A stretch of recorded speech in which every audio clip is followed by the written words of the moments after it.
तो ये क्वेश्चन आपके पास में यहाँ पर आ चुका है कुछ इस तरीके से। क्वेश्चन में आप यहाँ पर क्या देख रहे हैं, क्वेश्चन को ध्यान से पढ़ेंगे। आज आज या कल की क्लास में हम लोगों ने पढ़ा था आर्टिशियन प्रेशर के बारे में। आज की क्लास में हमने पढ़ा था, हमारी जो पेड क्लास चली थी उसमें हम लोग देखे थे आर्टिशियन प्रेशर के बारे में कि भैया आर्टिशियन प्रेशर क्या होता है और इसका क्या प्रभाव हमें देखने को मिलता है। तो मैं यही बोलूँगा कि ये क्वेश्चन आर्टिशियन प्रेशर पर बेस्ड है। हम लोगों को total stress, effective stress, forward pressure, ये सब कुछ कैलकुलेट करना है।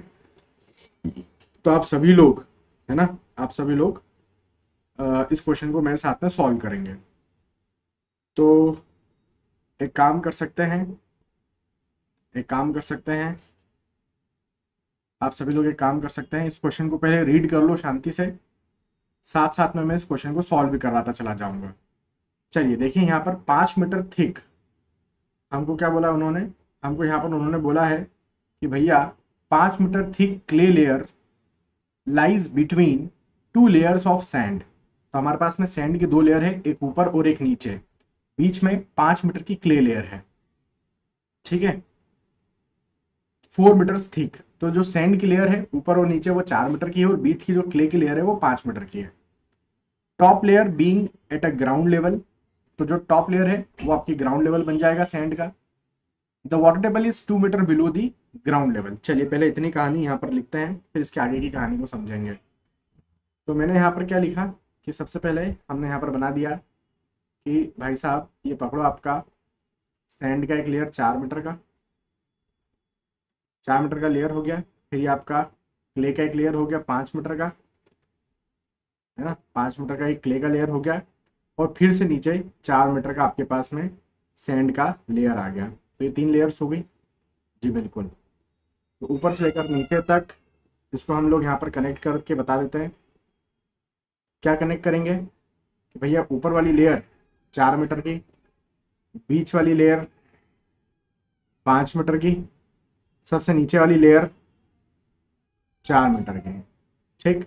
उसके बाद क्या बोला कि जो सैंड की टॉप लेयर है वो ग्राउंड सरफेस बनाती है। तो ये आपका ग्राउंड सरफेस अपन ने यहाँ पर बनते हुए बता दिया। इसके बाद उन्होंने बोला कि 2 मीटर नीचे आपका क्या है, ग्राउंड वाटर टेबल है। तो ये 2 मीटर नीचे हमने ग्राउंड सरफेस से 2 मीटर नीचे ग्राउंड वाटर टेबल हमने यहाँ पर बता रखा है, ठीक है, इतनी बात। तो ये 2 मीटर नीचे हमने बता दिया। यदि ये 2 मीटर है तो बचा हुआ डिस्टेंस भी आपका कितना होगा, 2 मीटर ही होगा। तो ये डिस्टेंस हमने बोल दिया कि भैया ये 2 मीटर है। तो ये जो बचा हुआ डिस्टेंस है ये भी आपका 2 मीटर हमें देखने को मिल रहा है, ठीक। तो यहाँ पर हम लिख दें, यहाँ पर हम क्या लिख सकते हैं कि भैया ये हमारी सैंड की लेयर है ना, ये हमारा सैंड का लेयर है, ये भी हमारा सैंड का लेयर है, और ये हमारा क्या है, ये हमारा क्ले का लेयर है। अब पढ़ते हैं क्वेश्चन को।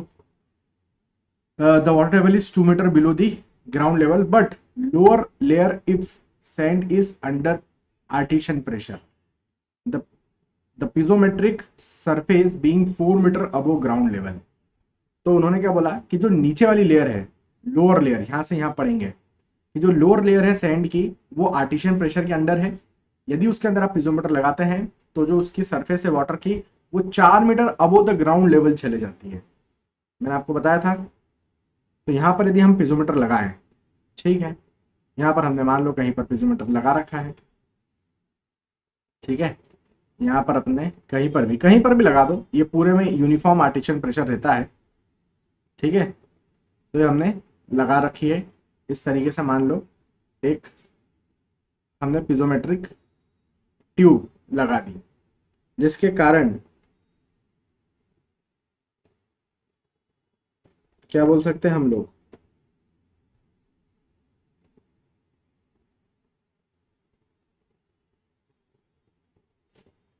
जिसके कारण जो वाटर सरफेस है, पिजोमेट्रिक सरफेस जो है ये कहाँ चले गई, ग्राउंड सरफेस से भी 4 मीटर ऊपर चले गई। तो this distance is your 4 metre, ये वाला डिस्टेंस ग्राउंड सरफेस से भी ऊपर चला गया 4 मीटर। तो ये डिस्टेंस आपके पास में आ गई यहाँ पर 4 मीटर करके, ठीक है। चलिए ठीक है, हम बोल रहे हैं यदि हेड डिफरेंस हमारे पास में कितना है। अब यदि हमारे पास में हेड डिफरेंस निकालना चाहे तो कोई बताएगा हेड डिफरेंस मेरे पास में कितना है? कोई कमेंट करके बताएगा कि मेरे पास में हेड डिफरेंस कितना नजर आ रहा है? आरजे का आंसर आया है 5, राहुल का आंसर आया है 6। अरे भाई हेड डिफरेंस, एक वाटर लेवल ये रहा, दूसरा ये रहा, 6 मीटर दिख रहा है अपने को, है कि नहीं भाई? 2 मीटर ये, 4 मीटर ये, तो टोटल कितना हो गया? 6 मीटर अपने को नहीं दिख रहा है क्या? कैसी बात कर रहे हो नहीं दिख रहा है करके? ये लिया, ये देखो अब दिखेगा, ये रहा आपका 6 मीटर। ये आपका क्या है? ये आपका एच है, ठीक है, दिस इज व्हाट वी होती एच। ठीक, दोनों वाटर लेवल के बीच का डिस्टेंस जिसकी वैल्यू 6 मीटर दिख रही, 4 मीटर और 2 मीटर, 6 मीटर। चलिए ठीक है, यहाँ तक की बात खत्म। ठीक है, यहाँ तक की क्लियर, पिक्चर क्लियर। चलिए आगे बढ़ते हैं, यहाँ से पढ़ना आप चालू करते हैं। यहाँ से the saturated unit weight of clay is 20 kilonewton per metre cube and that of sand is 19 kilonewton per metre cube. तो क्ले की 20 है और सैंड की 19 है, लिख दो। तो क्ले की है 20, तो 20 को अपन यहाँ पर लिख देते हैं। ये सेचुरेटेड यूनिट वेट बोला है ना, तो ये 20 सैंड की हो गई, ठीक है, और 19, सॉरी 20 क्ले की हो गई और 19 सैंड की बोली। सैंड में वाटर टेबल के नीचे सेचुरेटेड होगा, तो यहाँ पर 19 रहेगा, नो डाउट। तो ये 19 किलोटन पर मीटर क्यूब, और नीचे फिर से सैंड है जो कि अंडर आर्टिशियन प्रेशर है, वो भी सेचुरेटेड है, तो ये भी 19 किलोटन पर मीटर क्यूब अपन ने यहाँ पर ले लिया। ठीक है, तो नीचे वाली सैंड 19 किलोटन पर मीटर क्यूब का यूनिट वेट, बीच वाली क्ले का 20 किलोटन पर मीटर क्यूब का यूनिट वेट, और वाटर टेबल के नीचे ये सैंड भी 19 किलोटन पर मीटर क्यूब। ऊपर वाली जो सैंड है 2 मीटर की, ये बल्क कंडीशन में होगी या ड्राई कंडीशन में होगी, उसको भी देख सकते हैं। यहाँ पर पढ़ा हमने the above water table the unit weight of sand is 16.5 kiloton पर मीटर क्यूब। तो जो ऊपर वाली वैल्यू है यहाँ पर, ये हमको कितनी दे रखी है? 16.5। तो ये अपन ने लिख दिया कि भैया यहाँ की जो वैल्यू अपने को दी हुई है 16.5 किलो न्यूटन पर मीटर क्यूब दे रखी है। 16.5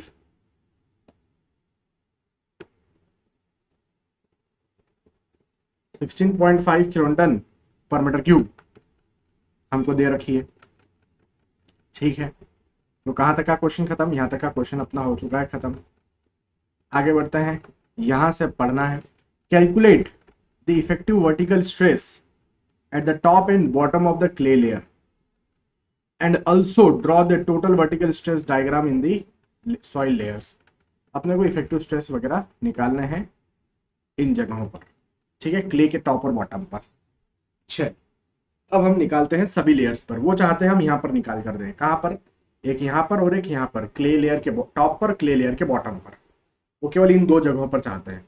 हम तो हर एक लेयर पर निकाल कर देंगे, है ना, हम तो हर एक लेयर पर निकाल कर देंगे उसको। तो मान लो ये लेयर अपना लेयर,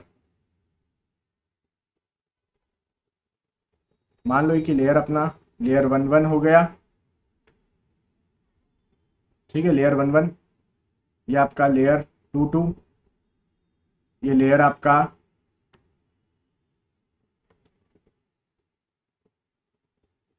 3 3, ये लेयर आपका 4 4, ये लेयर आपका 4 4, और ये लेयर आपका 5 5। ठीक है, ये लेयर आपका 5 5 है।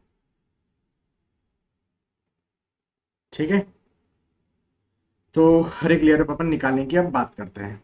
चलिए एक एक करके निकालते हैं। ध्यान दीजिएगा सभी लोग, काफी अच्छा क्वेश्चन है, बहुत सारे कंसेप्ट यहाँ पर क्लियर होंगे आपके, है ना। इस क्वेश्चन में काफी सारे कंसेप्ट हमारे क्लियर होंगे। एक काम करें क्या, एक यूट्यूब पर देखोगे क्या? यूट्यूब पर आओगे? यूट्यूब की लिंक डालूं, यूट्यूब वाला देखोगे क्या सेशन? चलो यूट्यूब पर आ जाओ थोड़ी देर के लिए, मैं मैं आपको लिंक डाल देता हूँ, ठीक है, लिंक मैं आपको दे देता हूँ।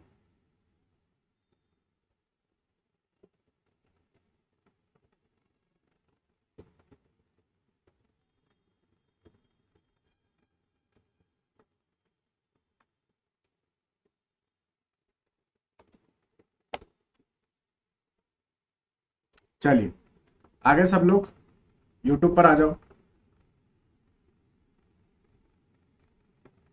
फटाफट से आ जाओ, वहीं पर कमेंट करेंगे।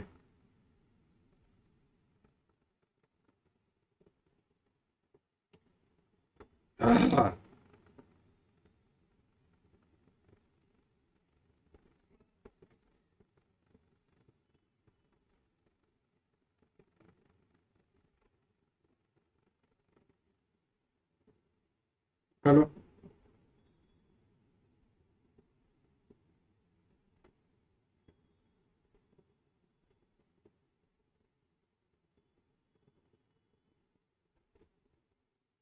आ गए, आवाज आ रही है यहाँ पर?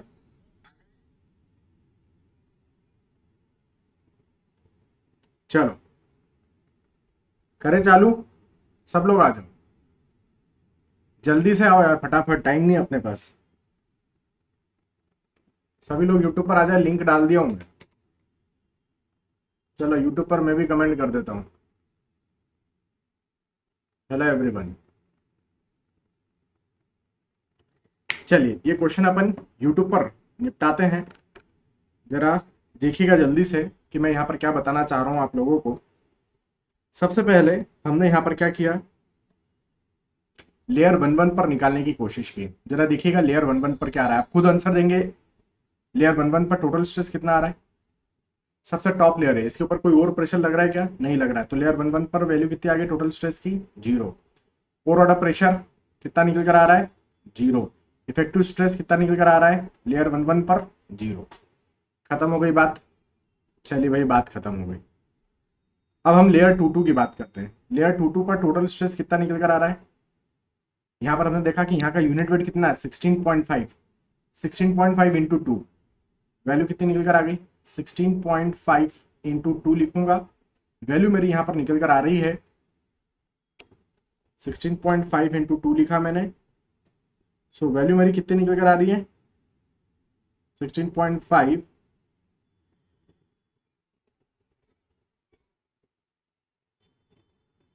16.5 इंटू टू, जरा बताओ टोटल स्ट्रेस हमारा कितना निकल कर आ गया? ये हमारे पास में वैल्यू कितनी निकल कर आ गई? 16 दून 32 और 1 33, 33 निकल कर आ गई। 33 निकल कर आ गई। उसके बाद हमने यहाँ पर बोला, हमने यहाँ पर क्या बोला? Four out of pressure layer two two पर कितना निकल कर आएगा? भाई लेयर टू टू क्या है? फ्री वाटर सरफेस है आपकी, वाटर टेबल, यहाँ पर 0 निकल कर आएगा। तो हमारा इफेक्टिव स्ट्रेस कितना आ गया लेयर टू टू पर? Total stress minus four out of pressure, 33 minus 0, 33 निकल कर आ गया किलो न्यूटन पर मीटर स्क्वायर में। कोई दिक्कत वाली बात नहीं है यहाँ तक। अब लेयर थ्री थ्री पर चलते हैं, टोटल स्ट्रेस निकालते हैं लेयर थ्री थ्री पर। क्या लिखेंगे यहाँ तक? 16.5 इंटू टू, सो 16.5 into two plus 19 into two, तो ये लिख दिया हमने 19 इंटू टू। ये तो हो गया टोटल स्ट्रेस। फिर पोर वाटर प्रेशर की बात होगी यहाँ पर। पोर वाटर प्रेशर कितना निकल कर आ रहा है? U33। यहाँ पर पोर वाटर प्रेशर, भाई पीजोमीटर यहाँ पर लगाओगे, कहाँ तक राइज करेगा? फ्री वाटर सरफेस तक राइज करेगा, क्योंकि ये तो क्ले लेयर है, इसके अंदर आर्टिशियन प्रेशर नहीं है। तो बाकायदा हमारा जो नॉर्मल तरीके से निकलता है वही वाला निकलने वाला रहेगा। कितना निकल कर आ रहा है? 2 मीटर है, सो 2 इंटू 9.81 या 9.81 इंटू टू कर दो। तो देखो यहाँ पर हमारी वैल्यू कितनी निकल कर आ रही है, सब कमेंट कर रहे हैं। यहाँ पर वैल्यू निकल रही है टोटल स्ट्रेस की 71, और यहाँ पर हमारा जो पोर वाटर प्रेशर मिल रहा है वो मिल रहा है 9 दून 18 ना, तो 19.62 निकल कर आ गया। तो हमारे इफेक्टिव स्ट्रेस कितने आ गए? 71 में से 19.62 गया, कितना आ गया इफेक्टिव स्ट्रेस?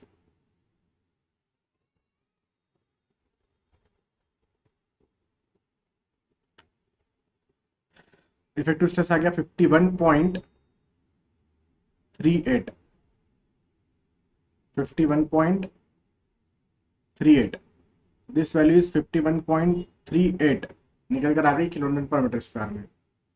तो लेयर वन वन पर निकल चुका है, लेयर टू टू पर निकल चुका है, लेयर थ्री थ्री पर भी निकल चुका है हमारा इफेक्टिव स्ट्रेस। अभी तक तो कोई चिंता की बात नहीं है। लेयर फोर फोर पर निकालते हैं। चलिए टोटल स्ट्रेस निकालते हैं लेयर 4 4 पर। लेकिन अब मेरी बात सुनिएगा, लेयर 4 4 जो है वो इंटरफेस है आपके क्ले और सैंड का। ये वाली जो लेयर है ये इंटरफेस है क्ले और सैंड का, और सैंड इस बार ऐसी सैंड है जिसमें आर्टिशियन प्रेशर मौजूद है। मतलब लेयर 4 4 के जस्ट नीचे आर्टिशियन प्रेशर लग रहा है। तो हम यहां पर दो प्रकार के टोटल स्ट्रेस, मतलब दो प्रकार की इफेक्टिव स्ट्रेस निकालेंगे हम लोग। एक लेयर 4 4 के जस्ट अबो और एक लेयर 4 4 के जस्ट बिलो। दो प्रकार की वैल्यूज यहां पर हम निकालने वाले रहेंगे। चलिए हम जस्ट अबो वाली निकाल लेते हैं। यहां पर हमने लिख दिया जस्ट अबो लेयर 4 4, है ना। 4 4 के जस्ट अबो निकालते हैं। क्या लिखेंगे हम लोग? टोटल स्ट्रेस निकालें पहले। लेयर 4 4 पर कितना आ रहा है टोटल स्ट्रेस? 16.5 इंटू 2, 16.5 इंटू 2 सही है। 19 इंटू 2, ठीक है, 19 इंटू 2 भी सही है। उसके बाद में 20 इंटू 5, ठीक है, तो 20 इंटू 5। जरा वैल्यू बताओ कितना निकल कर आ गया टोटल स्ट्रेस का? What is the value of total stress? your total stress is coming 171 kilo pascal, ठीक है, 171 किलो पास्कल निकल गया। अब फोरवर्ड प्रेशर निकाल दो लेयर 4 4 पर। What is the forward pressure layer 4 4 पर? जस्ट अबो निकाल रहे हैं हम, जस्ट अबो निकाल रहे हैं। इसका मतलब है कि अभी आर्टिशियन प्रेशर का कोई रोल आया ही नहीं है। जब आर्टिशियन प्रेशर का कोई रोल आया ही नहीं है तो आपको चिंता करने की कोई बात ही नहीं है, आप अपना नॉर्मल तरीके से निकाल दो। मतलब यदि मैं यहाँ पर पीजोमीटर लगाऊं तो ये कहां तक राइज करेगा? ऑफ कोर्स ये फ्री वाटर सरफेस यहां तक राइज करेगा, तो ये हमारा प्रेशर हेड बन जाएगा। तो हम यहाँ पर क्या कर सकते हैं, ये हाइट कितनी हो गई वाटर टेबल के नीचे? 2 मीटर और 5 मीटर। यहां से लेकर यहां तक की ये हाइट कितनी हो गई? 7 मीटर हो गई टोटल। 7 मीटर हो गई, तो लिख दो यहाँ पर कि भैया 9.81 इंटू 7 मीटर, वैल्यू कितनी निकल कर आ रही है? 9.81 इंटू 7 मीटर, वैल्यू कितनी निकल कर आ गई? 68.67 निकल कर आ गई। तो 68.67 किलो पास्कल ये हमारा निकल कर आ गया फोरवर्ड प्रेशर, ठीक है। तो जरा इफेक्टिव स्ट्रेस निकाल दें हम लोग जी, बिल्कुल इफेक्टिव स्ट्रेस निकालो मन भर के। तो total stress minus effective stress कितना निकल कर आ गया? सबने आंसर कर दिया सर, 102 निकल कर आ रहा है। तो ठीक है, 171 में से 68.67 माइनस करेंगे तो 102.37 किलो पास्कल निकल कर आ गया। किलो पास्कल को किलो न्यूटन पर मीटर स्क्वायर भी लिख सकते हैं। तो ये आपने इस जगह पर निकाल दिया टोटल स्ट्रेस, फॉरवर्ड प्रेशर और इफेक्टिव स्ट्रेस। अब मैं जस्ट बिलो निकालने की बात करता हूं, मतलब यहां पर सेम लेयर पर जस्ट बिलो निकालने की बात करता हूं। और मैं जस्ट बिलो यदि निकालने की बात करता हूं तो यहां पर जस्ट बिलो में क्या है, एक सैंड मौजूद है जो कि अंडर आर्टिशियन प्रेशर है। आप जानते हैं आर्टिशियन प्रेशर के कारण क्या हो रहा होता है, अपवर्ड सीपेज होता हुआ हमको यहाँ पर दिखेगा। एक आर्टिशियन प्रेशर यहाँ पर लगता हुआ दिखेगा, क्विकसेंट कंडीशन ऑकर हो सकती है, नो प्रॉब्लम। तो बस उसके कारण निकालते हैं अब हम लोग। तो चलिए नेक्स्ट स्लाइड पर चलते हैं। लिखते हैं अपन यहाँ पर just below the layer 4 4 we want to calculate the total stress. तो देखो टोटल स्ट्रेस में तो कोई चेंज नहीं आएगा, है ना। आपका टोटल स्ट्रेस हम देख लेते हैं। टोटल स्ट्रेस लेयर 4 4 पर कितना निकल कर आएगा? अपनी कॉपी में फिगर में देखो, टोटल स्ट्रेस वही वैल्यू रहेगी, कुछ नहीं है। 16.5 into 2 plus 19 into 2 plus 20 into 5। तो टोटल स्ट्रेस में तो कोई चेंज नहीं आया, क्योंकि अपन जस्ट यहाँ पर जस्ट एकदम बिलो निकाल रहे हैं, तो कोई अंतर नहीं आएगा। 16.5 इंटू 2, 19 इंटू 2, 20 इंटू 5, वैल्यू हमारी 171 ही निकल कर आएगी। तो टोटल स्ट्रेस में तो कोई चेंज नहीं है, सेम रहेगा वो 171 किलो पास्कल। पोर ऑर्डर प्रेशर में इस बार आपको समझना पड़ेगा, ये चेंज हो चुका है पोर ऑर्डर प्रेशर। क्या चीज? चलिए देखिए यहाँ पर। अब पोर ऑर्डर प्रेशर को निकालने के दो तरीके हैं। पोर ऑर्डर प्रेशर को निकालने के दो तरीके। पहला तरीका क्या है? कुछ नहीं करना है आपको, pressure head into gamma W करना है। क्या करना है? Pressure head into gamma W. जरा देखो प्रेशर हेड कितना मिल रहा है। ये आपने लगाया पीजोमीटर, यहां तक राइज कर गया। आपने ये लगाया यहाँ पर प्यूजोमीटर जस्ट बिलो, कहाँ तक राइज कर गया, इस लेवल तक राइज कर रखा उसने, ये हमने राइज कर दिया इस लेवल तक, ये हमारा प्रेशर हेड निकल कर आ गया। लेवल यही वाला रहेगा जहां तक गया है ये, आप चाहे यहां पर लगाओ, यहां लगाओ, यहां लगाओ, यहां लगाओ, ये इस लेवल तक ही जाएगा क्योंकि उसमें हेड ही उतना है। तो हमारे पास में बताओ ये हाइट कितनी हो गई, ये हाइट कितनी हो गई हमारे पास में, प्रेशर हेड गिन कर बताओ total, what is the value of pressure head, मतलब यहां से लेकर यहां तक की हाइट बताओ मुझे, इतनी पूरी हाइट जो मैं बताया हूं वो बताओ कितनी आ रही है, ये काउंट करना, 5 मीटर प्लस 4 मीटर, फिर उसके ऊपर फिर 4 मीटर, तो 5 और 4 9 और 4 13 मीटर। सब बच्चे कमेंट भी कर रहे हैं 13 मीटर, बहुत खूब, बहुत ही खूब। तो हमारे पास में 13 मीटर हमें साफ तौर पर नजर आ रहा है प्रेशर हेड। तो हमारा प्रेशर हेड आ चुका है 13 metre into unit weight of water 9.81। जरा देखो कितना आ गया, व्हाट इज द वैल्यू, 127.53 आप लोग मुझे यहाँ पर बता रहे हैं आप कमेंट में। चलिए ठीक है, ये आपका, ये तो एक तरीका हुआ, ये हमारा एक तरीका हुआ पोर प्रेशर को निकालने का, ठीक है, पोर प्रेशर को निकालने का ये एक तरीका हुआ। और करके लिखता हूं, एक तरीका और बताऊं पोर प्रेशर को कैलकुलेट करने का, पोर प्रेशर को कैलकुलेट करने का और एक और तरीका हम लोग यहां पर देखते हैं, क्या लिख सकते हैं। चलिए देखिए, पहले जरा मुझे हाइड्रोस्टेटिक प्रेशर बताओ, हाइड्रोस्टेटिक प्रेशर कितना आ रहा है, कहां पर निकालना है, इस जगह पर निकालना है, लेयर 4 पर।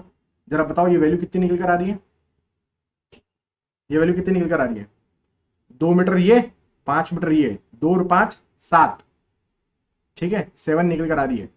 तो पहले तो अपना ये नॉर्मल तरीके से हम लिख देते हैं, नॉर्मल तरीके से हम लोग लिख देते हैं कि 9.81 इंटू 7 ये निकल कर आ गया अपना वाटर टेबल के कारण, प्लस मुझे ये बात बताओ ये क्या है अपना बायोन्सी फोर्स है, किधर की तरफ लग रहा है, ऊपर की तरफ लग रहा है, ये क्या है अपना, ये क्या है अपना बायोन्सी फोर्स है, किधर लग रहा है, ऊपर की तरफ लग रहा है। कितनी वैल्यू है इसकी, 9.81 इंटू 7, पोर प्रेशर जिसको हम बोलते हैं नॉर्मल, ठीक है।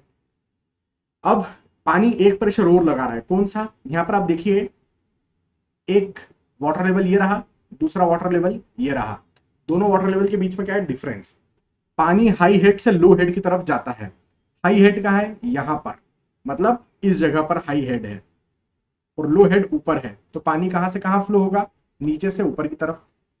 यहां पर फ्लो कैसा है, डाउनवर्ड या अपवर्ड, यहां पर सीपेज कैसा हो रहा है, डाउनवर्ड या अपवर्ड सीपेज, भाई नीचे हेड ज्यादा बता रहे हैं वो लोग, देखो ऊपर यहां तक चला गए हैं, नीचे हेड ज्यादा है, तो नीचे से ऊपर की तरफ पानी फ्लो हो रहा है।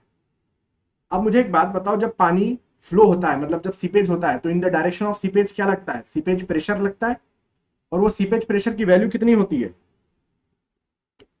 सीपेज प्रेशर की वैल्यू कितनी होती है, available head into gamma W होती है, ये अवेलेबल हेड है आपका, ये अवेलेबल हेड है आपका, दोनों वाटर लेवल के बीच का हेड डिफरेंस एच, तो इसकी वैल्यू कितनी है एच की, उसमें गामा डब्ल्यू का मल्टीप्लाई कर दो, वो हमारा क्या बन जाएगा, सीपेज प्रेशर बन जाएगा।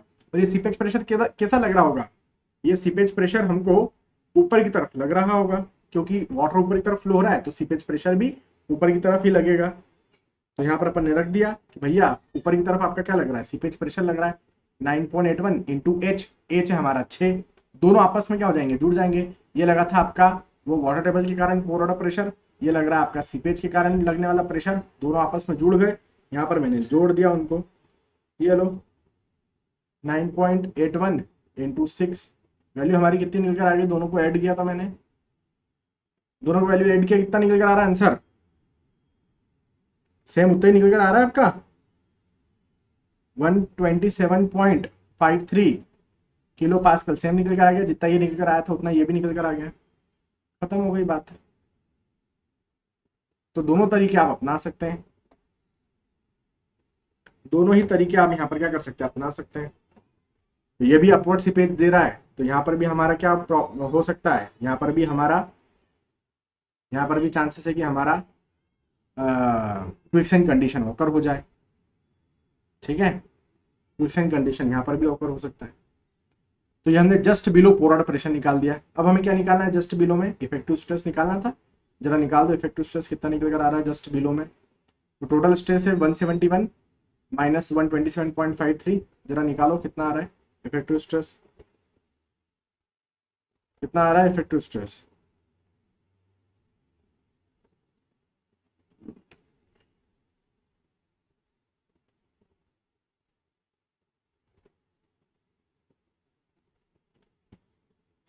(43.47). The value is coming 43.47 kilo pascal. क्या मतलब हुआ, आप यदि इस लेयर के जस्ट ऊपर निकालो, जस्ट ऊपर यहां पर निकालो, तो वैल्यू कितनी निकल कर आ रही है इफेक्टिव स्ट्रेस की, 102 निकल कर आ रही है जस्ट अबो।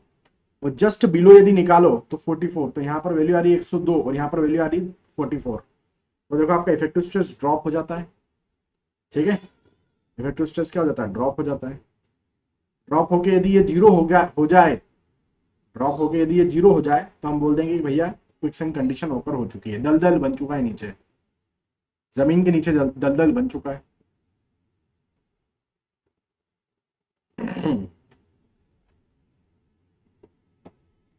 ठीक है, खत्म बात। तो ये हमने लेयर 4 पर निकाल दिया। और बताओ और कहाँ निकालना है, लेयर 5 पर निकालना है। चलो भैया लेयर 5 पर निकालो। तो निकालो जरा लेयर 5 पे टोटल स्ट्रेस कितना हो जाएगा। ये 171 तक तो ऐसे ही लिखा जाएगा, यहाँ तक तो वही वैल्यू होगी। लेयर 5 तक 16.5 इंटू 2, 19 इंटू 2, 20 इंटू 5 प्लस क्या है नीचे वाली लेयर की थिकनेस, 4 मीटर की लेयर है, यूनिट वेट है 19। 4 मीटर की लेयर है और यूनिट वेट है 19। कितना आ रहा है टोटल स्ट्रेस जरा बताओ। ये हो गया 19 इंटू 4 मीटर की लेयर, तो 171 में 19 इंटू 4 जोड़ दो, कितना आ गया 247। The value is coming 247 kilo pascal. 247 kilo pascal. जरा पोर ऑर्डर प्रेशर बता दोगे कितना आ रहा है, पोर ऑर्डर प्रेशर बताओ जरा कितना आ रहा है। बड़ा आसान है, बड़ा आसान है पोर ऑर्डर प्रेशर निकालना। क्या क्या होगा, यहाँ पीजोमीटर लगाया होगा, हाई आर्टिशियन प्रेशर पर है, कहाँ तक जाएगा, यहाँ तक पूरा जाएगा, इस लेवल तक, ये पूरा गया इस लेवल तक। कितना हो गया पूरा प्रेशर हेड बताओ जरा, कितना हेड मिल गया पूरा अपने को। हाइट कितनी निकल कर आ रही है,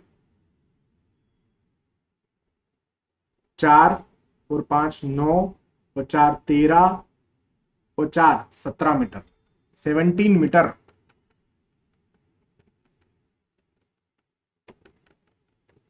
17 मीटर निकल कर आ रहा है। यहाँ पर अपने लिख दिया 17। तो pressure head into gamma W लिख देता हूँ। तो pressure head into gamma W, this value will be your 17 into 9.81। Value कितनी निकल कर आ गई,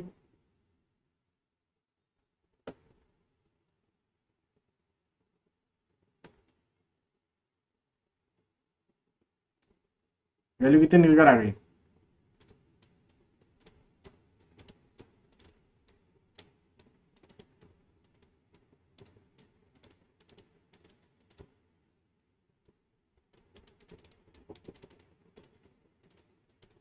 वैल्यू कितनी निकल कर आ गई, वैल्यू निकल कर आ गई 166। जो भी आ रही हो वो गलत है, वो वैल्यू जो भी निकल कर आ रही है वो गलत है। तो कितना लिखा आपने 1, बताओ ना कितने निकल, मेरे पास नहीं है वो वैल्यू। 166.77, 166.77 kilo pascal. इतना लिखने के बाद इतना लिखने के बाद इसके ऊपर एक हल्की सी पेन चलाएंगे कि ऐसा हमें नहीं करना है। ऐसा लिखने के बाद इस पर एक हल्की सी पेन चलाएंगे कि ऐसा हमको नहीं करना है। क्यों? क्योंकि मैं आपको पहले ही बता चुका हूं कि आर्टिशियन प्रेशर के अंदर जो प्रेशर होता है वो कांस्टेंट होता है।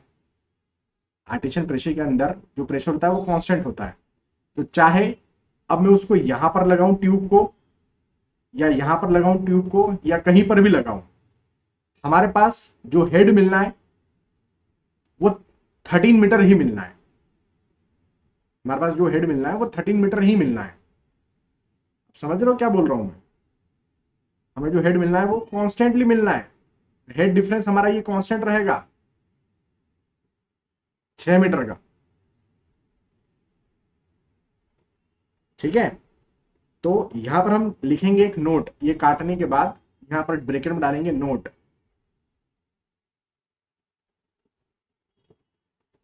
क्या डालेंगे? Note.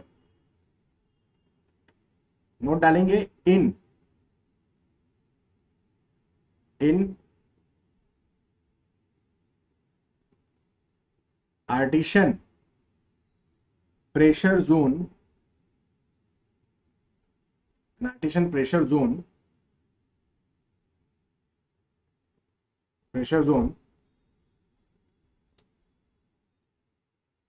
Is constant. Artesian pressure is constant, ऐसा लिख सकते हैं। Zone artesian pressure is constant. Artesian pressure is constant. Constant. ठीक है, तो कुल मिलाकर आप यहां पर जितना हमको जस्ट यहां पर मिला है उतना ही मिलने वाला रहेगा नीचे भी, थ्रू आउट। तो यहां पर अपन क्या लिखेंगे? लेयर 55 पर भी, हम लिखेंगे कि 13 × 9.81। 13 × 9.81, तो हमारे पास में वैल्यू कितनी निकल आ गई? 127.53 किलो पास्कल निकल कर आएगी। इसका मतलब क्या हुआ? इसका मतलब यह हुआ कि इस पर पूरे पर यूनिफॉर्म प्रेशर पर पानी मौजूद है। एक यूनिफॉर्म कंप्रेशन प्रेशर लग रहा है वाटर पर, जिसको हम आर्टिशियन प्रेशर बोल रहे हैं।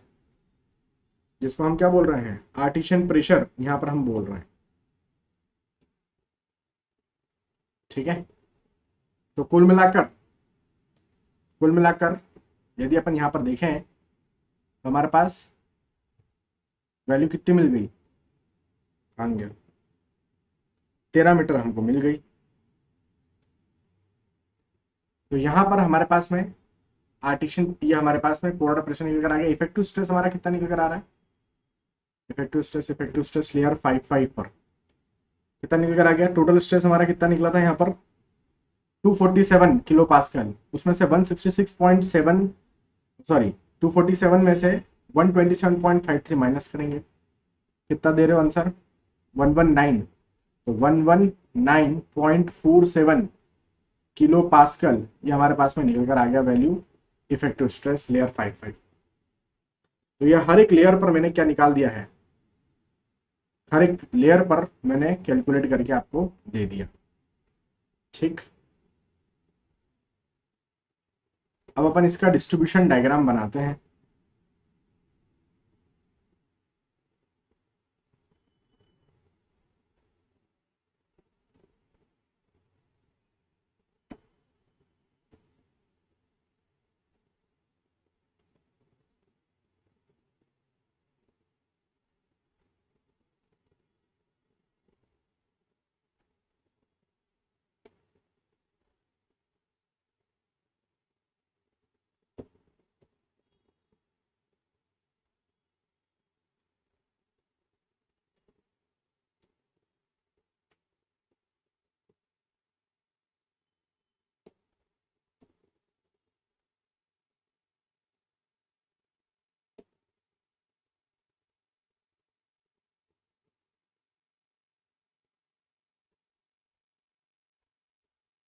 ठीक है, तो ये अपन ने यहाँ पर लिख दिया। तो सभी लेयर्स पर हमारे पास में निकल कर आ गए। इसको यहाँ से मैं हटा देता हूँ। चलो, तो ये अपने पास में स्लाइड खाली हो गई इधर। अब इसका हम निकालते हैं टोटल स्ट्रेस, बोर्डर प्रेशर और इफेक्टिव स्ट्रेस का डिस्ट्रीब्यूशन।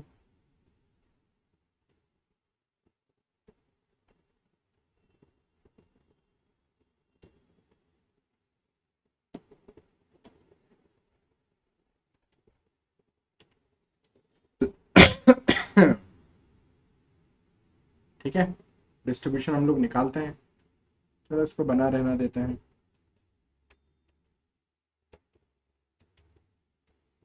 ठीक है, निकाले इसका।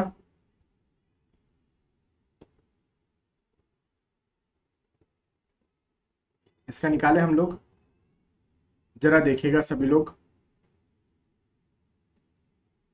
होंगे। हर एक लेयर से पहले मैं ऐसे डॉटेड लाइन खींच देता हूँ ताकि मेरे को डिस्ट्रीब्यूशन बनाने में क्या रहे, आसानी रहे।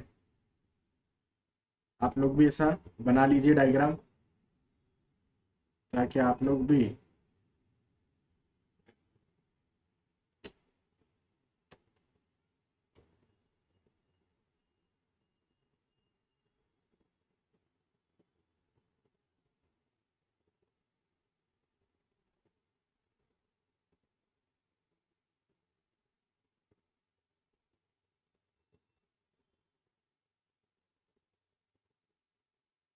ठीक है।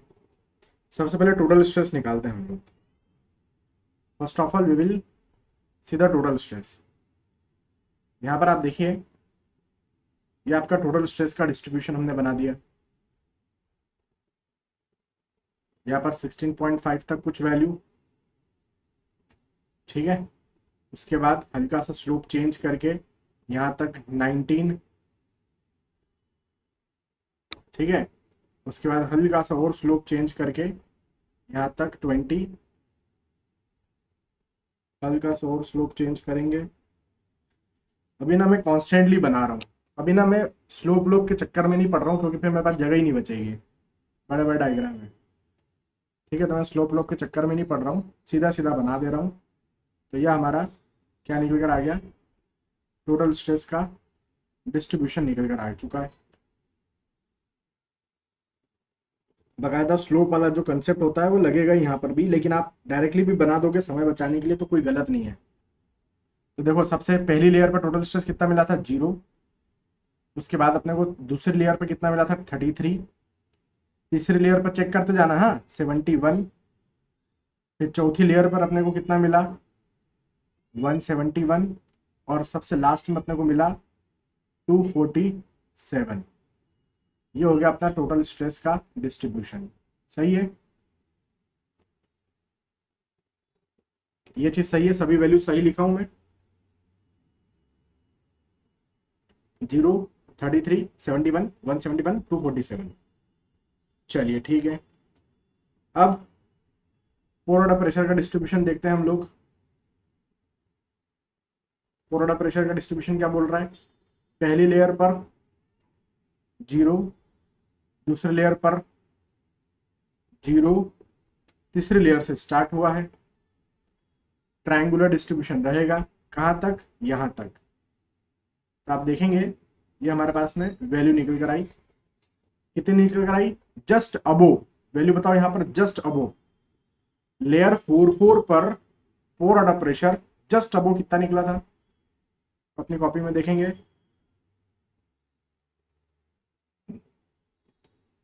लेयर 44 पर जस्ट अबो 68.67, ये रहा वैल्यू, जस्ट अबो 68.67। तो ये लिख दिया अपन ने 68.67। So this value is your 68.67। अब जस्ट बिलो उसी लेवल पर कितना निकल कर आ रहा है, जस्ट बिलो की यदि अपन यहां पर बात करें तो जस्ट बिलो कहां है, ये है 127.53, जस्ट बिलो 127.53, उसी लेवल पर लेयर 44 पर।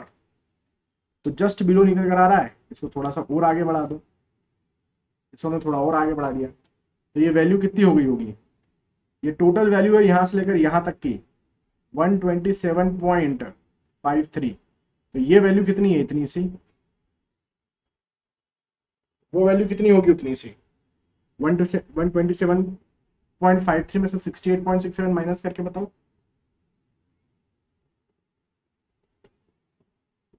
माइनस करके बताओ, 58.86।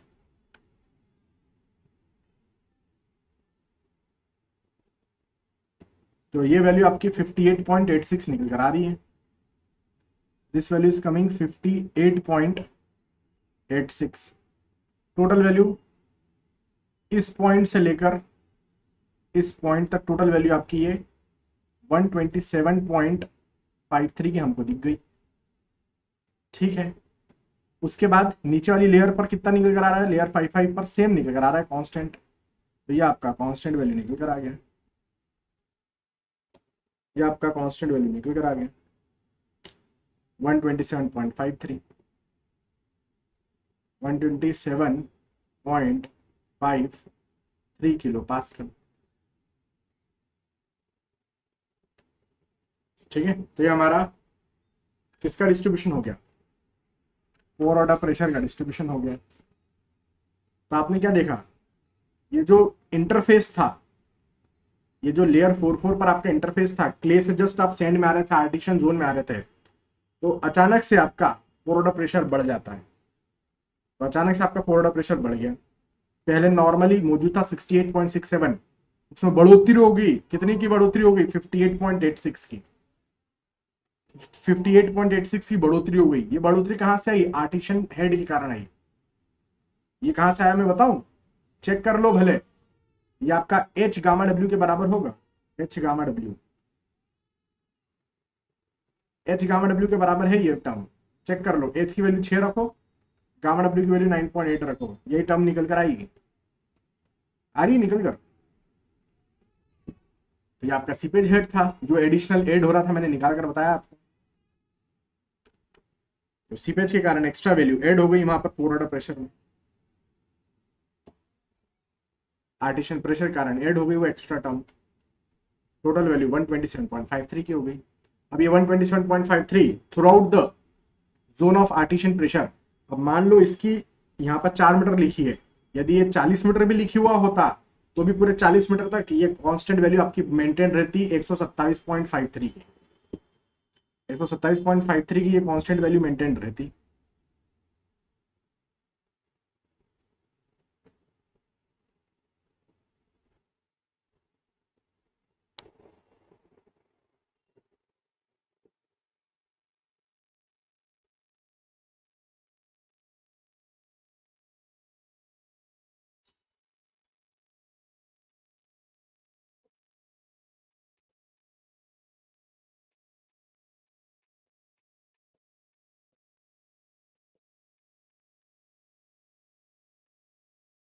क्या लिख रहे हैं सर, कांस्टेंट होता ही क्यों है? अरे भाई आर्टिशियन प्रेशर है यार, कोई बायोन्सी फोर्स थोड़ी ना लग रहा है वहां पर, कोई बायोन्सी फोर्स थोड़ी ना लग रहा है वहां पर। भाई एक मान लो कोई आइटम लो, जैसे कि कुछ भी लो, कुछ भी ऐसा ग्लास ले लो, अब मैं इसको ऐसा दबा रहा हूँ दोनों साइड से, पूरा दोनों साइड से दबा रहा हूँ, तो पूरे क्रॉस सेक्शन में हर जगह पर यूनिफॉर्म प्रेशर आएगा ना, यूनिफॉर्म प्रेशर आएगा ना। ऐसा ही है कि पानी भी यहाँ पर क्या है, अंडर हाई कंप्रेशन प्रेशर है, अंडर द यूनिफॉर्म प्रेशर है वो हर जगह पर, इसलिए वो यूनिफॉर्म। ठीक है, तो ये हमारा क्या निकल कर आ गया, फोर ऑर्डर प्रेशर का डिस्ट्रीब्यूशन निकल कर आ गया।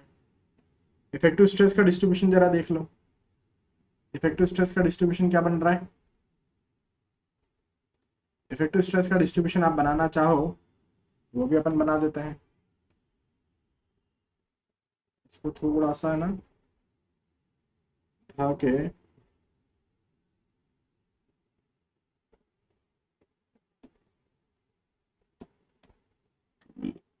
इफेक्टिव स्ट्रेस का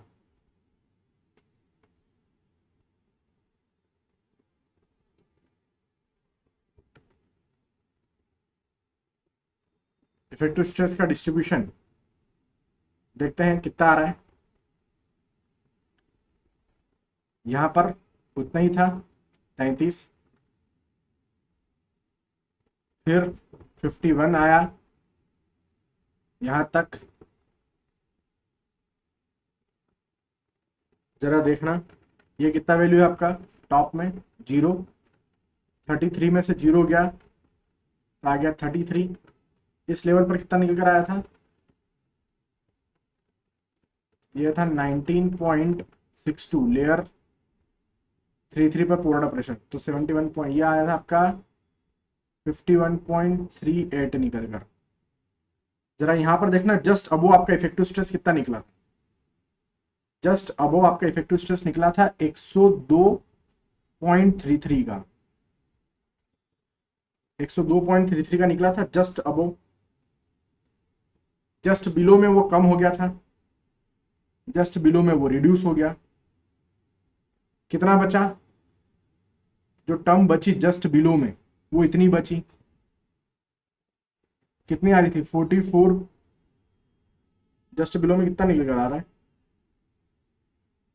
जस्ट बिलो में इफेक्टिव स्ट्रेस 43.47, 43.47 निकल कर आ रही थी। यहां पर अपने लिख दिया 43.47 की वैल्यू हुई है, 43.47 कितना वैल्यू आ रहा है जस्ट बिलो में। ठीक है, फिर नीचे आए, नीचे कितना आ रहा है 119, तो नीचे आ गया अपना 119।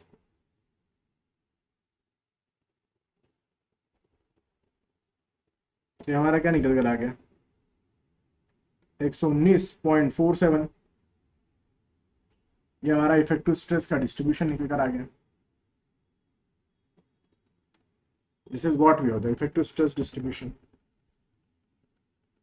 ठीक, total stress, four out pressure और इफेक्टिव स्ट्रेस, तीनों का हमने क्या देख लिया, यहाँ पर डिस्ट्रीब्यूशन देख लिया।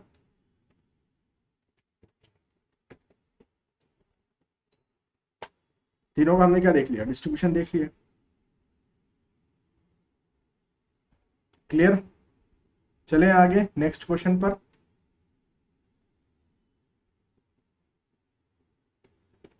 चलिए एक नेक्स्ट क्वेश्चन पर हम चलते हैं।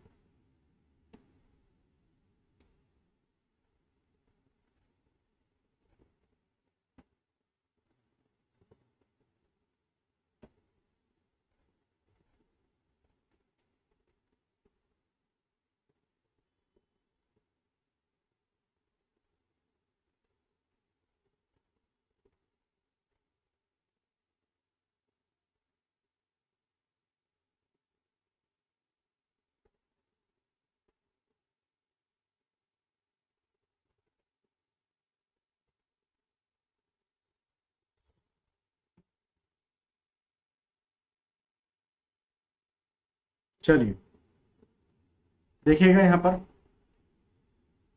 एक क्वेश्चन आपको यहाँ पर नजर आ रहा है।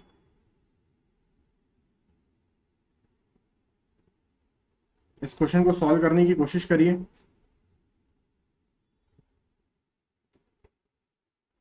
Just try to solve this question.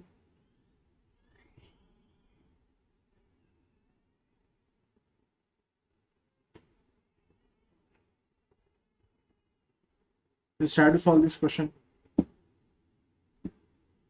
अभी तो पहले मुझे सभी लोग सुनिए, सभी लोग पहले तो मुझे ये कमेंट करके बताओ कि इस क्वेश्चन को देखकर आपको क्या लग रहा है, यहां पर डाउनवर्ड फ्लो हो रहा है या यहां पर अपवर्ड फ्लो हो रहा है। कमेंट करके बताएंगे कि यहाँ पर डाउनवर्ड फ्लो या डाउनवर्ड सीपेज हो रहा है या अपवर्ड सीपेज हो रहा है, कैसा सीपेज हो रहा है यहाँ पर।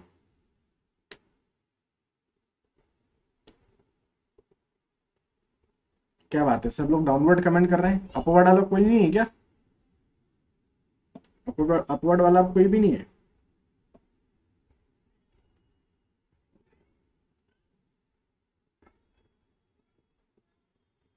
तो water always flows from high head to low head, तो ये हमारा हाई हेड है, ये हमारा लो हेड है। तो हाई हेड से लो हेड की तरफ मतलब पानी इस तरीके से फ्लो कर रहा है। तो वाटर जो फ्लो कर रहा है वो डाउनवर्ड डायरेक्शन में फ्लो कर रहा है, ऐसा अपन ने यहाँ पर बता रखा है। चलिए ठीक है, मान लिया। वो बोल रहे हैं कि ये पूरी सिचुएशन है हमारे पास में, हमको ये सेक्शन एक्स एक्स पर इफेक्टिव स्ट्रेस कैलकुलेट करके बताइए। तो बोल रहे हैं the effective vertical stress calculate करके बताइए किसी प्लेन एक्स एक्स पर। तो ये आपको सेक्शन दे रखा है एक्स एक्स, यहाँ पर आप कैलकुलेट करके बताओ। इनका बड़ा आसान सा क्वेश्चन दे दिया उन्होंने हमको। मुझे एक बात बताओ, जब भी मुझे इफेक्टिव स्ट्रेस निकालना होता है तो पहले तो मुझे ये कमेंट करके बताओ कि आपने ये चीज यहाँ पर आइडेंटिफाई कर ली कि भैया डाउनवर्ड सीपेज है, डाउनवर्ड फ्लो है। तो जब डाउनवर्ड फ्लो होता है तो इफेक्टिव स्ट्रेस बढ़ते हैं या घटते हैं, कमेंट करके बताओ। इफेक्टिव स्ट्रेस इंक्रीज होते हैं या डिक्रीज होते हैं?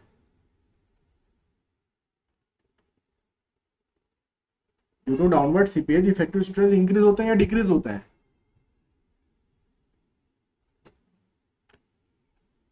डेफिनेटली इंक्रीज होते हैं। इंक्रीज होते हैं मतलब प्लस साइन आएगा हमारे पास में, तो हम यहाँ पर फॉर्मूला क्या लगाएंगे? मैंने आपको इसका फॉर्मूला डिराइव करवाया था कि किसी भी पॉइंट सी पर, कोई भी इंटरमीडिएट पॉइंट हो सॉइल में, वहां पर यदि आपको इफेक्टिव स्ट्रेस निकालना पड़ रहा है डाउनवर्ड सीपेज में, तो कैसे निकालते हैं? Gamma submerge into Z plus seepage के कारण सीपेज प्रेशर लग रहा होता है तो वो टर्म यहाँ पर ऐड हो जाता है, क्योंकि सॉइल का खुद का सेल्फ वेट नीचे की तरफ काम कर रहा है, gamma submerge Z. Seepage pressure वो भी नीचे की तरफ काम कर रहा है, that is I Z gamma W, I Z gamma W. तो दोनों आपस में क्या हो जाएंगे? ऐड हो जाएंगे। दोनों को आपस में हमने कर दिया ऐड, हमारे पास में वैल्यू में निकल कर आ गई इफेक्टिव स्ट्रेस की। कितनी निकल कर आ गई? चलिए गामा समझ की बात करते हैं। तो हमको यहाँ पर दे रखा है, जूम करेंगे थोड़ा सा इसको, गामा सेचुरेटेड आपको 18 दिख रहा होगा। 18 दिख रहा है गामा सेचुरेटेड, तो गामा समझ निकाला जा सकता है? जी बिल्कुल निकाला जा सकता है। तो गामा समझ हमने निकाल लिया, gamma saturated minus gamma W करके।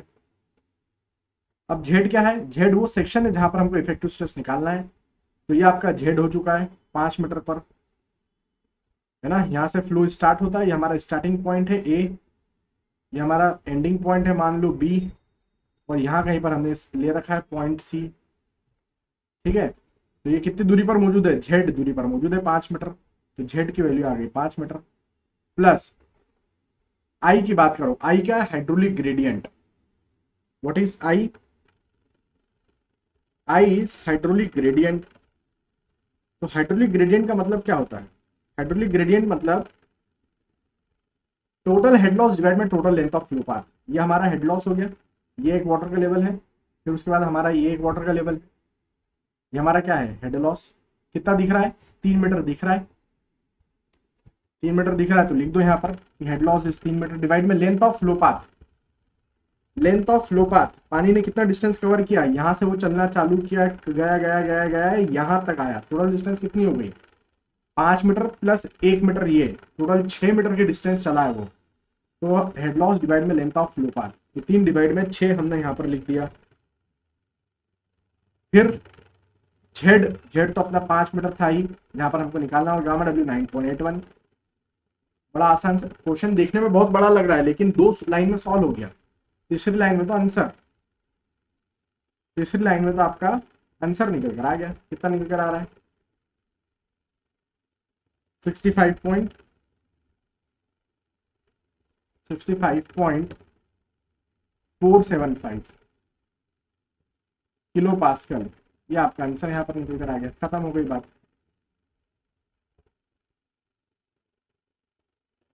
अब बताओ मेंस में यदि ऐसा क्वेश्चन दे दे तो मजा आ जाए 10 नंबर में, या 5 नंबर में ही दे दे वो।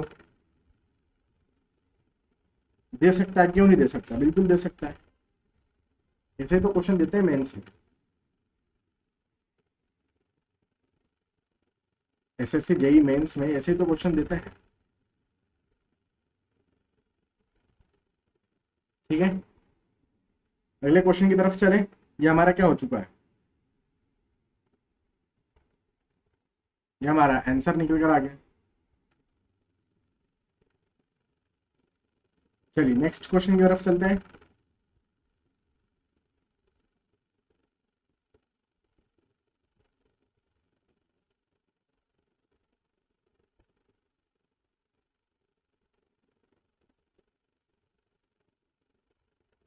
करिए जरा, ये क्वेश्चन को रीड करिए।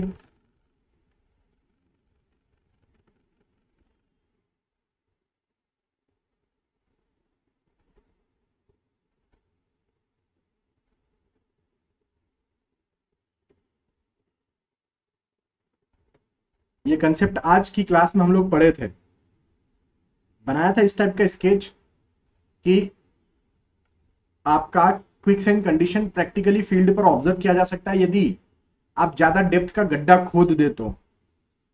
पढ़ाया था मैं, उसी से मिलता जुलता, उसी पर बेस्ड ये क्वेश्चन यहाँ पर आपकी नजरों के सामने है। Please try to solve this question.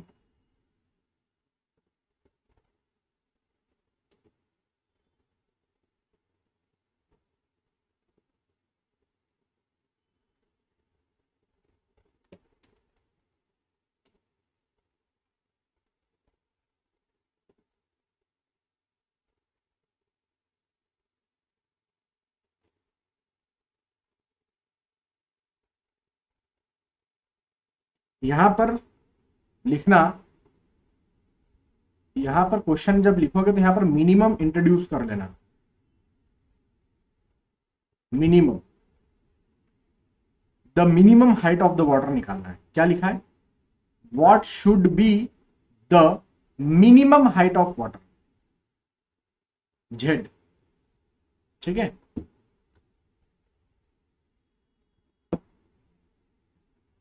वो बोल रहे हैं, वो बोल रहे हैं क्या सिचुएशन क्या आई हुई होगी समझने की कोशिश करिएगा। सिचुएशन ये आई है कि मान लो पहले ही आपका ग्राउंड सरफेस रहा होगा इस तरीके से। ठीक, सिचुएशन क्या आई है, इस तरीके से आई है कि मान लो पहले ही ग्राउंड सरफेस रहा होगा आपका, हमने गड्ढा खोद दिया, ये हमने खोदा यहाँ पर गड्ढा। अब गड्ढा हमने खोद दिया जरूरत से ज्यादा, है ना। नीचे क्या मौजूद है? आर्टिशियन प्रेशर मौजूद था। ये देखो नीचे क्या मौजूद है, लिखा हुआ है यहाँ पर कि नीचे क्या है, underlying by a layer of sand. Sand की लेयर मौजूद है नीचे, जो कि अंडर आर्टिशियन प्रेशर मौजूद है। दिया हुआ, ये दिया हुआ एक ट्यूब यहाँ पर लगा रखा है जो कि 5 मीटर तक ऊपर जा रहा है, तो प्रेशर मौजूद है। तो हमने ये देखा कि यहाँ पर यहाँ पर क्या क्या था। मान लो आपने गड्ढा खोदा, हमें पता चला जरूरत से ज्यादा गड्ढा खोदा जा चुका है। तो ऐसी स्थिति में जरूरत से ज्यादा गड्ढा खोद दिया है, तो ऐसी स्थिति में यहाँ पर आपका ये क्या हो रहा है, यहाँ पर इफेक्टिव स्ट्रेस जो है वो नेगेटिव में चले जा रहे हैं, <1 हो जा रहे हैं। तो अब क्या करना पड़ेगा, इस गड्ढे को वापस भरना पड़ेगा सॉइल से। मान लो सॉइल तो हमने फेंक दी, तो अब यहाँ पर इफेक्टिव स्ट्रेस, सॉइल यहाँ की क्या हो चुकी, नीचे की सैंड जो थी नीचे की वो दलदल बन चुकी है, क्योंकि आपने जरूरत से ज्यादा गड्ढा खोद दिया, इफेक्टिव स्ट्रेस कम हो गए हैं, तो वो दलदल बन चुकी है सैंड आपकी। क्विकसैंड कंडीशन होकर होने ही वाली थी, जस्ट हो या हो चुकी है मान लो। तो हमने क्या किया, तुरंत इस प्रॉब्लम को सॉल्व करने के लिए गड्ढे में पानी भर दिया। इस गड्ढे में पानी भर दिया, गड्ढे में पानी भर दिया तो वेट आ गया, यहाँ पर वेट आ गया, थोड़ा सा वेट आ गया, तो इस पॉइंट ए पर टोटल स्ट्रेस बढ़ गए।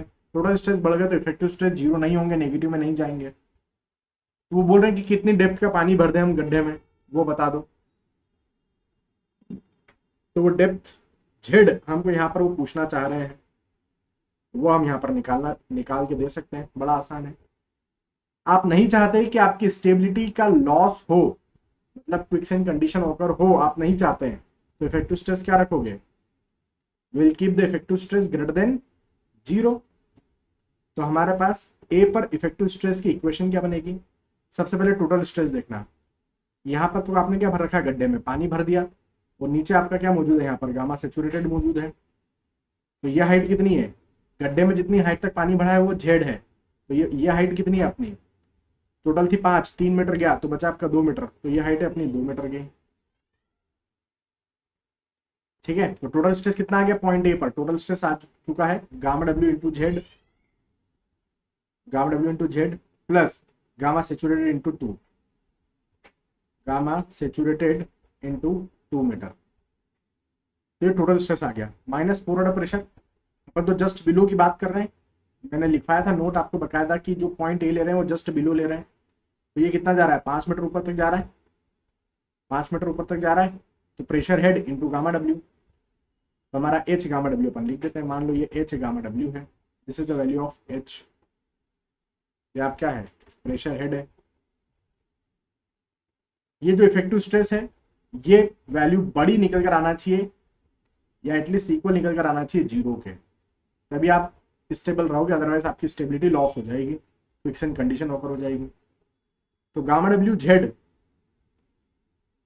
गामा डब्ल्यू क्वेश्चन में दिया हुआ है, कितना दे रखा है गामा डब्ल्यू, गामा सेचुरेटेड 10 बोला है, गामा डब्ल्यू हमको 10 लेने, गामा डब्ल्यू हमको 10 लेने को बोला है, गामा सेचुरेटेड 20 दिया हुआ है। तो अपन ने यहाँ पर पुट कर दिया, हमने यहाँ पर क्या पुट किया, वैल्यू पुट कर दी इसकी। एक फॉर्मूला उठा के कॉपी कर लेते हैं, जब पेस्ट कर देते हैं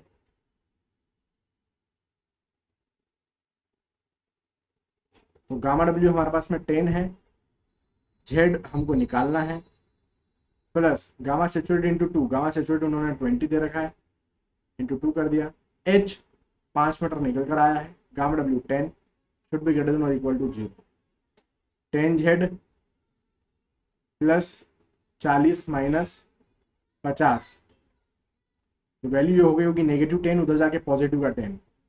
10 Z should be greater than और equal to 10, Z should be greater than और इक्वल टू 1 मीटर, 1 मीटर। तो यदि आप जेड की वैल्यू 1 मीटर से ज्यादा रखेंगे या एटलीस्ट 1 मीटर के बराबर रखेंगे तो क्विक्सेंट कंडीशन ओकर नहीं होगी। मतलब गड्ढे में जो पानी भरोगे वो कम से कम 1 मीटर डेप्थ का भरना है या 1 मीटर से ज्यादा भरना है। उन्होंने कहा था कि वो जेड की क्या वैल्यू हम रखें कि स्टेबिलिटी लॉस ना हो। तो जेड की वैल्यू 1 मीटर से बड़ी रखना है। आप 2 मीटर रखोगे तो भी आपकी स्टेबिलिटी लॉस नहीं होगी, आप सेफ रहोगे। आप 1.5 मीटर रखोगे तब भी आप सेफ हो। आप 2.5 मीटर 2.5 मीटर रखेंगे तब भी आप सेफ हो। आप 1 मीटर रखोगे तब भी आप सेफ हो। तो भाई चारों में ही हमारा स्टेबिलिटी लॉस नहीं हो रहा है। चारों ही हमारे आंसर हो सकते हैं क्या? चारों हमारे आंसर नहीं हो सकते। क्यों? क्योंकि उन्होंने यहां पर क्या लिख रखा है, वो मिनिमम हाइट बताओ। यहां मिनिमम शब्द मिसिंग था इसलिए मैंने लिख दिया। क्या आप वो मिनिमम हाइट बताओ जो कम से कम डालना ही पड़ेगा, उससे कम डालोगे तो फिर तो स्टेबिलिटी लॉस्ट हो जाएगी। तो वो मिनिमम हाइट इन चारों हमारे पास क्या निकल कर आ रही है, वो मिनिमम हाइट हमारे पास में 1 मीटर निकल कर आ रही है। तो कम से कम 1 मीटर तो आपको रखना ही पड़ेगा। तो हमारा वो मिनिमम हाइट 1 मीटर निकल कर आ चुका है। Answer is 1 metre. क्या ये बात क्लियर है?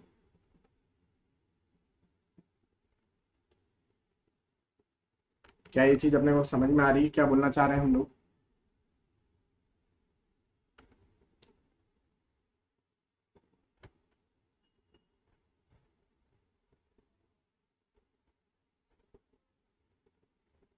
ठीक है, तो ये हमने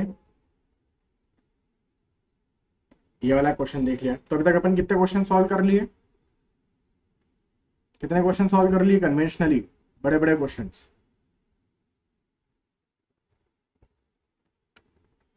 3 क्वेश्चन सॉल्व हो गए अपने बड़े बड़े। चल 5 एक मिनट और अपन पढ़ते हैं, तो उसके बाद क्लास को एंड करेंगे। मुझे एक बात बताओ, अब मैं आपका रिवीजन कराऊंगा अभी 5 मिनट, उसके बाद ही छोड़ूंगा।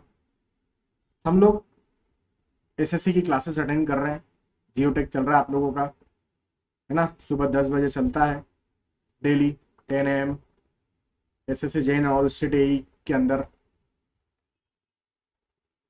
हम काफ़ी सारे टॉपिक्स देख चुके हैं अभी तक, ठीक है? उस पर अब आपको रिवीजन की भी ज़रूरत होती है। तो मान लीजिए यदि मैं आपको एक क्वेश्चन दूं, मैंने आपको एक क्वेश्चन दिया कि मान लो कि आपका जो विस्कोसिटी है वो 25 है, जिसके कारण आपकी जो परमेबिलिटी निकल कर आती है वो 100 निकल कर आती है। यदि मैं विस्कोसिटी को 100 कर दूं, यदि मैं विस्कोसिटी को 100 कर दूं, तो बताओ मेरी परमेबिलिटी कितनी निकल कर आएगी? Question mark. कमेंट करके बताएंगे क्या आंसर आएगा इसका।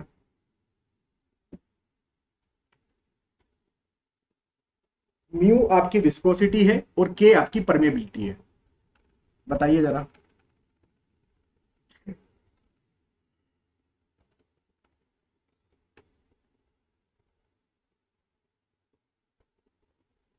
सभी लोग 25 कमेंट कर रहे हैं।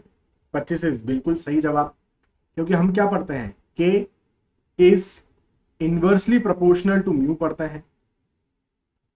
K is inversely proportional to mu पढ़ते हैं। हमने कहा कि पहले के जो था वो 100 था, तब म्यू कितना था, 25 था। करेक्ट। हम यदि म्यू को कितना गुना कर दिए, 4 गुना कर दें, म्यू को हम कर दे 4 गुना, तो ये कितना हो जाएगा, परमेबिलिटी 1/4 हो जाएगा। Permeability will become 1/4। तो यहां पर हमने लिख दिया, के निकालना था हमको, तो यहां पर हमने लिख दिया कि इसको हमने कर दिया 100, इसको कर दिया हमने 100। दोनों का ले सकते हैं आप रेशो। तो 100 डिवाइड बाई के इज इक्वल टू, ये 100 चला गया ऊपर, डिवाइड में आ गया 25। ये 100 से 100 कैंसल, दोनों का रेशो ले लिया मैंने, है ना। के निकल कर आ गया मेरा 25, सीधा हिसाब है। चलिए, तो ये क्वेश्चन अपना समझ तो हुआ। तो आप सभी ने बिल्कुल सही आंसर दिया कि 25 इसका करेक्ट आंसर निकल कर आएगा।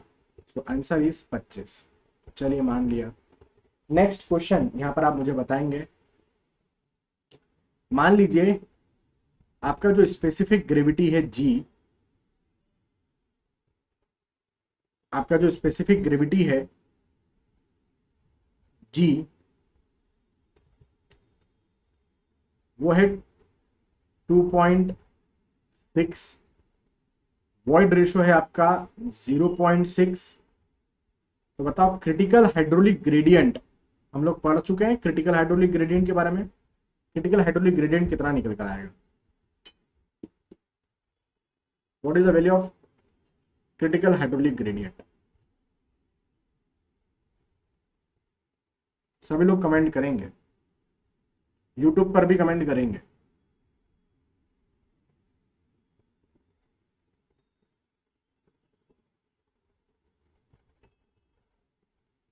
बहुत बढ़िया। तो आपको फॉर्मूला पता है क्रिटिकल हाइड्रोलिक ग्रेडियंट का? क्या फॉर्मूला होता है?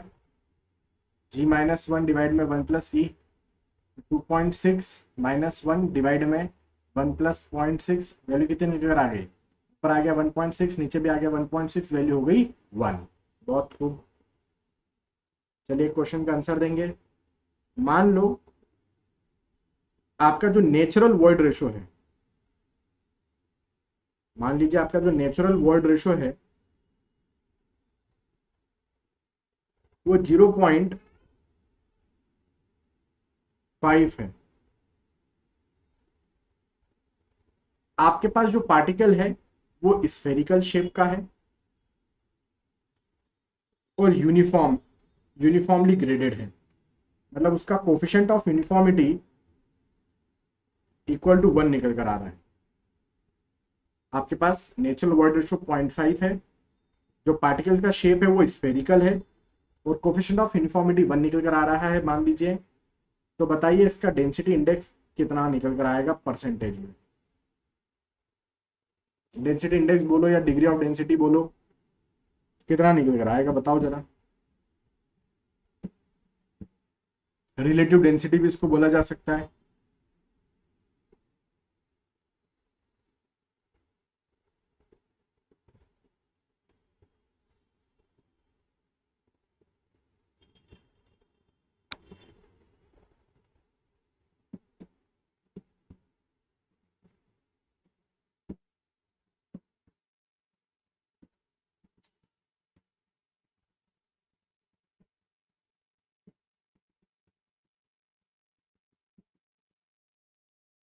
रोशन बोल रहे हैं 0.73। बेटा मैंने परसेंटेज में पूछा, परसेंटेज में 0.73 आ रहा है। राहुल 0.76, राहुल भी 0.73, रोशन 73%, संतोष का 73%।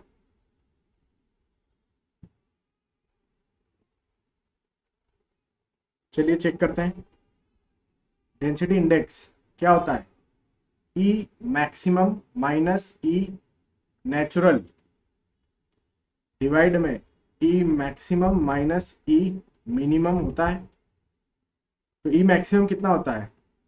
जब आपके पास में एक स्फेरिकल पार्टिकल ले लिया जाए, जितने भी पार्टिकल है वो यूनिफॉर्म शेप के हो। कैसे पता चला?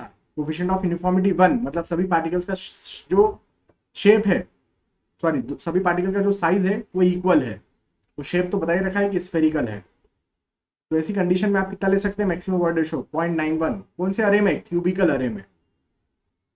नेचुरल वर्ड रेशो दिया हुआ है 0.5 डिवाइड में 0.91 माइनस ई मिनिमम।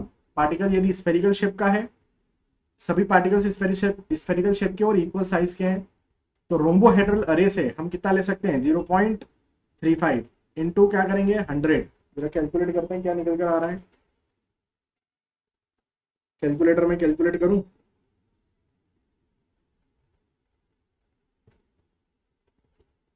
तो 0.91 माइनस 0.5 डिवाइड में 0.91 माइनस 0.35 इंटू 100।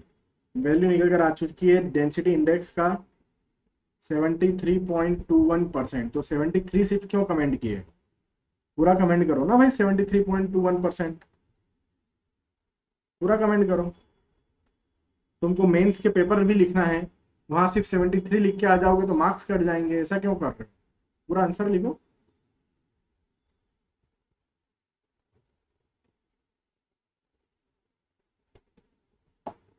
चलिए नेक्स्ट क्वेश्चन का मुझे आंसर देंगे। एक ऐसी सॉइल का एग्जांपल दीजिए जो कोलैप्सिबल नेचर की होती है। कोलैप्सिबल सॉइल का एक एग्जांपल दीजिए मुझे।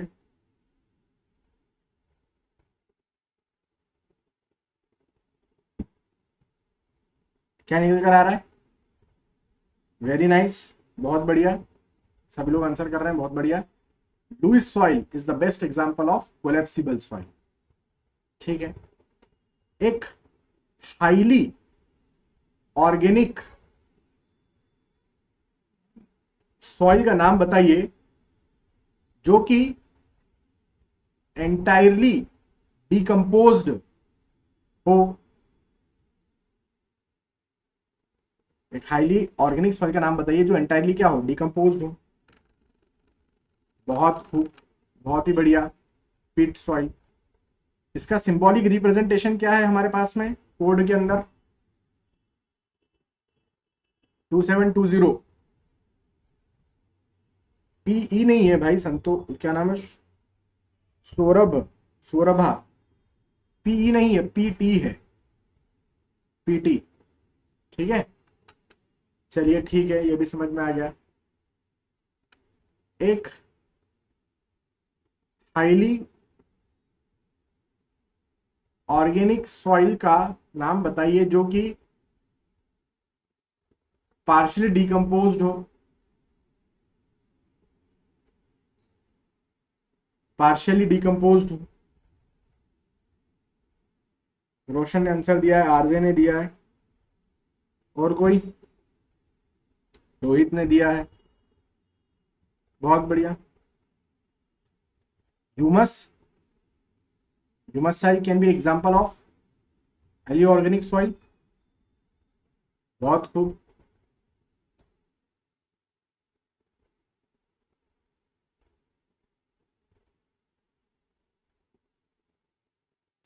जो टेलस सॉइल होती है, नेक्स्ट क्वेश्चन। एक सॉइल होती है टेलस सॉइल, इसका मोड ऑफ ट्रांसपोर्टेशन क्या होता है? मोड ऑफ ट्रांसपोर्टेशन क्या होता है? कमेंट करके बताएंगे। टेलस सॉइल का मोड ऑफ ट्रांसपोर्टेशन क्या होता है और उसको एक और किस नाम से जाना जाता है? टेलस सॉइल को एक और कौन से नाम से जाना जाता है और इसका मोड ऑफ ट्रांसपोर्टेशन क्या होता है?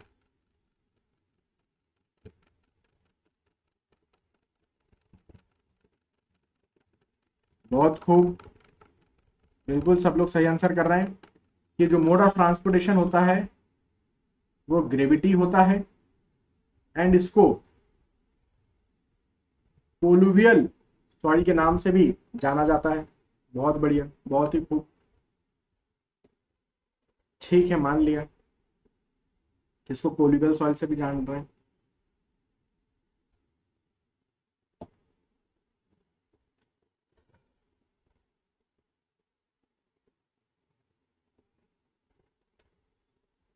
बताओ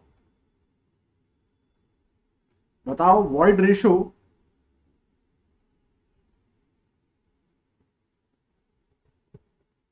वॉइड रेशो यदि 0.5 है, डिग्री ऑफ सेचुरेशन यदि 1 है, जी यदि 2.5 है,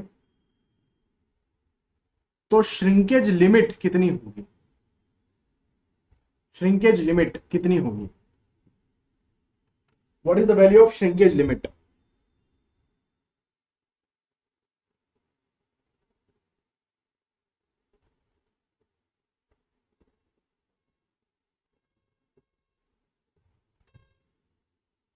परसेंटेज में आप बता सकते हैं। You can answer in percentage. Percentage में बताइए कितना होगा श्रिंकेज लिमिट। क्या बात है यार, बहुत बढ़िया, बहुत खूब। भाई आप जानते हैं श्रिंकेज लिमिट क्या होता है? श्रिंकेज लिमिट मतलब आपका वाटर कंटेंट। तो आपने ज्यादा कोई दिमाग लगाया नहीं, सीधा सिंपल फॉर्मूला लगाया, E इज इक्वल टू डब्ल्यू जी। वरना बच्चे कंफ्यूज हो जाते हैं, श्रिंकेज लिमिट का फॉर्मूला सोचने लगते हैं कि भैया श्रिंकेज लिमिट का तो ये वाला फॉर्मूला होता है कि initial water content minus V1 minus VD divide में WS इंटू गामा W। इससे श्रिंकेज लिमिट निकालने का वो सोचते हैं, या फिर श्रिंकेज लिमिट वही वाले फॉर्मूले से निकालने का सोचते हैं, 1 माइनस GM डिवाइड में 1/G। ठीक है, इस तरीके से वो निकालने का सोचते हैं, लेकिन ऐसा कुछ नहीं है, आपको सीधा सिंपल सा गणित लगाना था। तो ये है आपका 0.5 degree of saturation 1 water content is, यही वाटर कंटेंट आपका श्रिंकेज लिमिट बन जाएगा। यही वाटर कंटेंट आपका क्या बन जाएगा? श्रिंकेज लिमिट बन जाएगा। क्यों? क्योंकि श्रिंकेज लिमिट पर डिग्री ऑफ सेचुरेशन क्या होता है? होता है। डिग्री ऑफ सेचुरेशन कितना होता है श्रिंकेज लिमिट पर? डिग्री ऑफ सेचुरेशन 1 होता है। स्पेसिफिक ग्रेविटी अपने को 2.5 दे रखी है, तो यहाँ से WS की वैल्यू 0.2 निकलेगी। परसेंटेज में उसको दे देना 20%। क्या बात है, बहुत बढ़िया, क्या बात है, बहुत बढ़िया।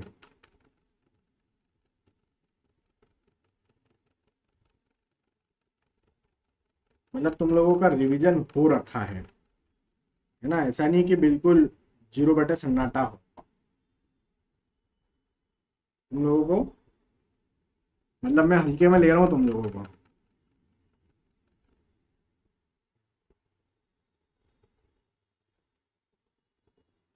मैं हल्के में ले रहा हूँ तुम लोगों को।